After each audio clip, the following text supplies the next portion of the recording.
Γεια σας και πάλι φίλοι μου. Σήμερα θα σας δείξω πώς να εκπαιδεύσετε πολύ ωραίους και δυνατούς δράκους. Αυτή εδώ είναι η σελίδα μου, στην οποία έχω αναρτήσει κωδικούς, τους οποίους μπορείτε να χρησιμοποιήσετε. Πηγαίνω στο Chat Engine.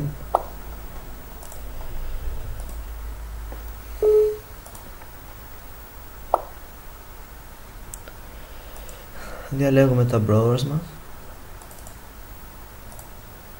Array of Byte και αντιγράφουμε το πρώτο κωδικό.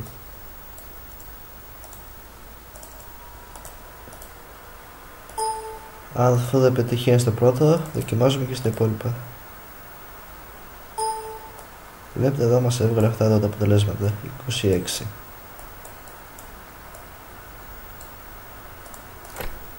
Ctrl Α, Enter, σβήνουμε παλιό κωδικό και βάζουμε το καινούριο. Και τώρα πάμε στο στρατόνα. Όπως βλέπετε εδώ, είναι ένας αναβάτης δικέφαλου δράκου με 68 επίθεση. Δυστυχώς αυτό θέλει μετρητά, αλλά όπως σας έδειξα σε προηγούμενο μου βίντεο, μπορείτε άνετα να φτιάξετε μετρητά. Αλλά μπορείτε να δείτε και άλλους κωδικούς στην ιστοσελίδα μου, τους οποίους μπορείτε να χρησιμοποιήσετε άνετα.